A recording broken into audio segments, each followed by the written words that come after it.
goes to show you the politics of the top of the administration, whether it's Mayorkas or it's Kamala or it's Joe Biden. Yeah, Donald Corey, Trump should have had additional resources. What is this Kamala? It's Kamala Harris. Corey, you've been in this business a long time. I think you're a mature grown-up. It's Kamala Harris.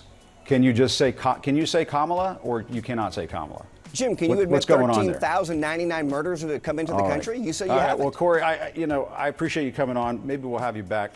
Thanks for your time. The right is reaping humiliation in the aftermath of Tuesday night's vice presidential debate. The GOP just can't seem to effectively spin J.D. Vance's cringy performance. Welcome into TYT Overruled. I am your host, Adrienne Lawrence.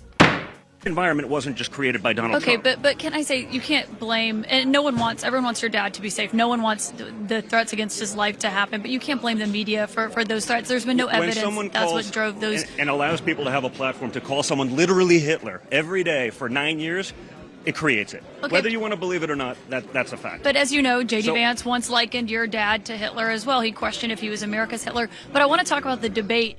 Even Don Jr. can't deny that J.D. Vance is not looking good in the wake of the debate with Democratic VP nominee Tim Walz. Vance seemed aggrieved by the fact that he'd be live fact-checked during the debates, something that Trump's spokesperson also took issue with. It's widely opined that Senator Vance was very well prepared for this debate, and all of his answers, again, addressing the moderators, addressing his opponents. When they fact-checked Senator Vance and shut off his mic, I thought that was pretty alarming, especially since the rules they agreed to were not to fact-check the candidates on the stage, but they just could not help themselves because I think they were getting triggered by Senator Vance speaking the truth so powerfully and so eloquently, not only effectively tackling Governor Walz on that stage for his lies, but also pushing back against the mainstream media's lies on so many issues. GOP political operative Corey Lewandowski couldn't even salvage Vance's racist lie about Haitian immigrants. Immigration. All right, last night, J.D. Vance said immigrants have, quote, destroyed Americans' lives in Springfield before having his mic cut. But all of this got started when Trump falsely claimed at last month's debate that Haitian migrants were eating pets. The governor of Ohio, the mayor of Springfield, have both come out and said this is not true.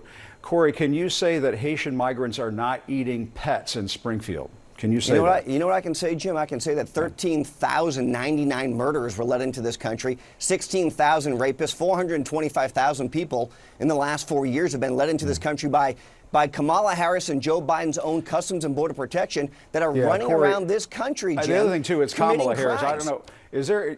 Why do you guys say Kamala? That is... Just like Vance, Lewandowski will not admit that the right's attack on Haitian immigrants is entirely manufactured. Like Vance, Lewandowski also won't admit that the 2020 presidential election was not stolen. Yeah, Corey, why is this so difficult for the Trump campaign to answer? I mean, it's 2024. Did Donald Trump lose the 2020 election? Can you answer that? Jim, I think it's very simple. The American people have passed the 2020 election. They're focused on an election which is just under 5 weeks away.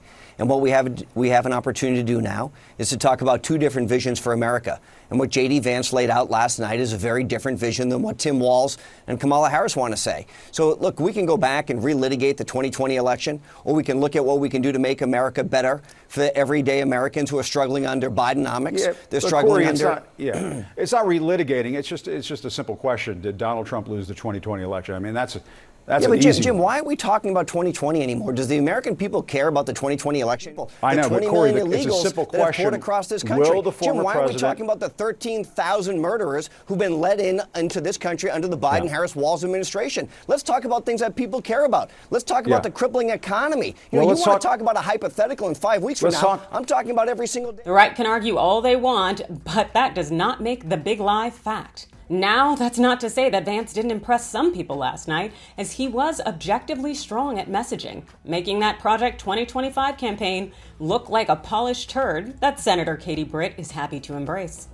So JD and I are obviously freshman classmates, and in becoming colleagues, we've also become friends. And Wesley and I have had the opportunity to get to know he and Usha as people and as parents. We know their heart and their vision for the country. And last night, America got to see that. I think they had hope. He did an excellent job reminding people what life was like under President Trump. And those policies back in place means a stronger, more secure, and more prosperous America. 34 days and counting. That's utterly delusional. But do you think Vance's performance during the VP debates helped the GOP presidential ticket? or hurt it? You let me know your thoughts in the comments below. Hit those like and follow buttons, and thanks for watching. The vice president being in office for all these years and not being able to make the change was the allegation from J.D. Vance. You said to me, I've been to high school civics class. Why did you say that?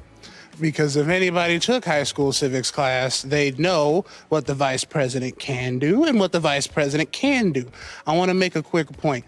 Neither candidate on that stage talked about what executive action they're going to take on day one to do what they want, nor were they asked, because they know that they can't. That's not how the vice presidency works. You don't get to do what you want. You do what the president delegates you to do.